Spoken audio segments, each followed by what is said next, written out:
Hey, this is Soldier7 here, reporting for Right Wing Federation, and this video is going to be about the second presidential debate of 2024.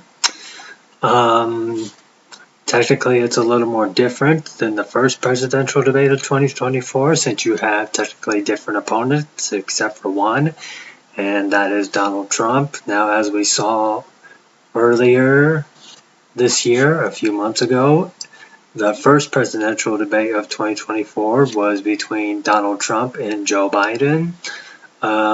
Apparently not long afterwards, Joe Biden has resigned, not as president, but has resigned as in he's not running another term. So now this presidential debate, the second presidential debate of 2024 that just occurred recently, was between Donald Trump and Kamala.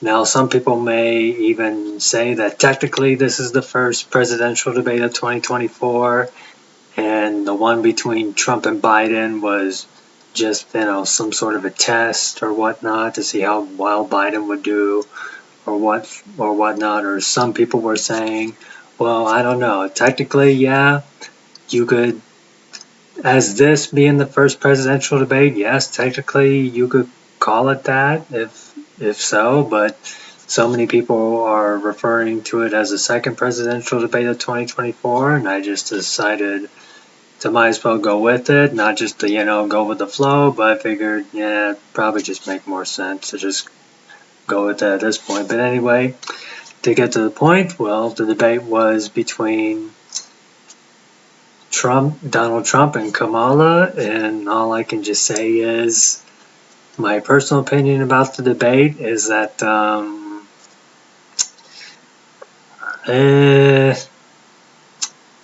I don't really know. It was pretty weird. It was pretty awkward in the way it was run, and it seemed like it was pretty biased in a way, which I'll get to in a bit. Now, first of all, it was a little more different. Like I said, it wasn't Biden this time. It was Kamala, the vice president, who is taking Biden's spot, and she's running. And I guess I would say there were certain things about the debate that I found pretty strange, pretty awkward, but at the same time felt interesting, which I'll get to. Now, I'll just say this.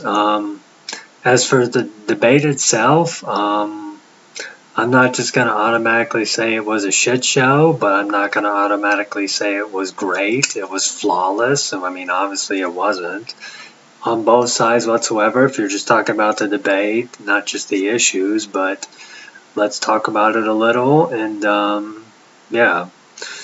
Now, just from my personal opinion, I did not see the debate right away. I did miss the first 20 minutes, but afterwards I did go back and watch the first 20 minutes I missed out on. Sorry about that, but nevertheless, I did see it. I did see pretty much all of it. Even if not at first, whatever I forgot, I went back to look at. And yeah, certain things about the debate I just found a little weird. I mean, just kind of awkward. And it was the fact that, like, a lot of people are saying that this wasn't really a debate. It was really just, sort of like what a handicap match, kind of like the wrestling term handicap match. And that is because it did seem like, and I saw it personally, it did seem like there was a little bit of bias for Kamala and against Donald Trump, because it did seem like, yeah, when it came to the fact checking, which a lot of people are talking about, it did seem like they were more willing to fact check Trump than fact check Kamala, which they literally almost never did. I mean, I think they may have done it maybe a few times, like one or two times. That was it, maybe, but they had no problem fact checking Trump. And it was just weird all around, and certain things were said that that didn't make sense to me, but which I'll try to get to here in a bit. Now, yeah, it started out, one of the first questions was about the economy. And, the question is, are you better off, than you were 4 years ago economically? Trump was able to come up with an answer, and Kamala wasn't really so much, and yeah, there was that. And then there was they did talk about, a little bit of that. They talked about stuff going on overseas and so forth, and then there were some insults back and forth and whatnot. Then you had the moderators doing this and that and so forth, and yeah, there was that. But anyway, just the debate itself, I'll get back to some of the topics, but the debate itself was just, yeah. I mean, given how the moderators would react when it came to fact-checking Trump and some other things, it seemed like it was pretty biased. Even if it wasn't hard-blown bias, but yeah. But just given how they both performed, if I had to pick, who was really the winner, which I'll just wait a minute. I'll wait to say that in a bit, but just how do I think Trump performed? How do I think Kamala performed? Well, I'll just say this. I do think for the most part Trump did perform okay. Yes, I do agree. And then Kamala, I would say, well, I'll just say this. I wouldn't say it was great, but it was better than Biden. I'll at least give her that. She did bring somewhat of an A game, or at least more compared to Biden. I will at least say that. But it wasn't enough. At least in my opinion, it wasn't enough. Granted, there were times where Trump was not answering a question or was getting off topic, or as some people would say, he was being distracted, and it did seem like Kamala did get under his skin, which is what she wanted to do, but it wasn't enough, or at least it didn't seem like she was going deep enough. So yeah, there was that, and it also did seem like when she realized she couldn't get any more deeper, it did seem like she started to get frustrated. Now, as for some of the topics that were being talked about, as for the economy and so forth, I mean, there was that. There was, I think, when it came to stuff like that, when it came to the opening, Trump, I think, had a pretty solid pretty solid answer about the economy. Kamala did not. She just kind of went into this phase where I just couldn't really understand it. And then there was even mentions of, overseas, about, the conflict in the Middle East and the conflict in Eastern Europe. And Kamala went into this phase where she was accusing Trump of being this and that, Nazi, fascist, whatever, creating division. It was just something that sounded like it came from MSNBC. So I just didn't really understand it. But yeah. Anyway, the way they answered questions, like I said, even though Trump did seem like he did get off topic to a certain extent, or some people are saying he got distracted, and he did get a little heated at times, but for the most part, it seemed like he kept his cool.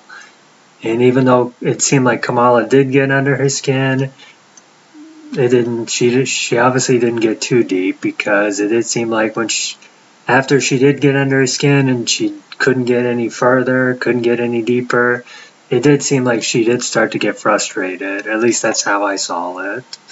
And yeah, and some of the questions she had to answer, it was yeah, it didn't make any sense. Like there were certain things Trump could have asked, but other than that, I mean, I think he still did good. But for example, Kamala would be asked about the economy, overseas policies, international policies, like, like the conflict in the Middle East, the conflict in Eastern Europe. And unfortunately, I don't know why Taiwan was not brought up, but maybe in another debate it will be. But one thing I do gotta say is that when Kamala was asked certain things, compared to Trump, who I think for the most part, aside from getting off topic or whatnot, or getting easily distracted and getting heated at times, for the most part, I think most of his responses were okay. I think he did good. I think he mostly kept his cool and he did good. Kamala, it was a different story. Even though she was able to bring more of an A game compared to Biden, but it wasn't enough. And not only that, when she was asked certain questions, like about some of the things like the international policies, like she talked about Putin and whatnot, and how accusing Trump of being a Putin puppet, and talk about how him and Kim Jong-un have a good friendship or whatnot. But she ignored the fact that during this time as president, people like Vladimir Putin didn't invade Ukraine. He didn't take over any parts of Ukraine, whereas in the previous administration, Obama, he did. He took parts like Crimea and even parts in the eastern part of Ukraine, and there was that. And it just didn't seem like, yeah. So it just seems like some of the questions, like even when it came to the flip-flopping, because it seems like Kamala has changed some of her policies, and some of the way she answered it just didn't seem to go well. Like, that's another thing. When Kamala was asked certain questions about that, when she answered, she didn't answer well. Like when she was asked about fracking, even when the moderators said, well, at one point you said you were opposed to fracking and now you're for it. I mean, what changed on that? And she just said, like, I think at one point she said, like, I was for it in 2020, which, if I remember, that's not accurate. Because if I remember, she did say something in 2020 about opposing fracking, and I think she said it multiple times since. So why change now? Why support Trump's policies, tax on tips, which Trump did bring up at the beginning, that he was going to send her a hat and so forth? And yeah, I think it makes sense, because it seems like some of her policies she's trying to change, which, in my personal opinion, I think it's just trying to get votes. But yeah, feel free to prove me wrong on that, but that's the way I see it. Because it's like, and given some of the, and then there was talks about the Afghan withdrawal and all that stuff, and yeah, I don't think when Kamala talked about that, I don't think she responded well. Because like I said, she tried to make the blame on Trump, when in reality this was her and Biden's idea and so forth. And yeah, there was that. And then, I mean, there were some other things I'll get into, but I don't want to make this into a 90-minute rant, so I'll just get into this. During the closing, and this is what I think made the sense. This is what I think what really made the debate. I mean, the best part was the closing, when Trump was talking about how Kamala was VP for 3.5 years. Technically, she was second in command. She was put in charge of the border and whatnot. Even when she was questioned about the border, she didn't seem to answer that well. And Trump just said, well, hey, she had 3.5 years to do all this stuff. Why hadn't she done it? Now, some people may argue, well, the president doesn't have this amount of power, this and that. But the powers that the president has, even the vice president has, if they could have done something about it, but they didn't. And if whatever it is that they are technically doing, it's not working, and Trump challenged her on that during the closing, and I think that was good. So just to quickly wrap it up, in my opinion, out of the debate, who do I think the winner is? I think the winner is Donald Trump for the second debate. For the next one, I don't know. But anyway, that's all I'm going to say for right now. The comment sections are open. This is Soldier 7. Thanks for listening.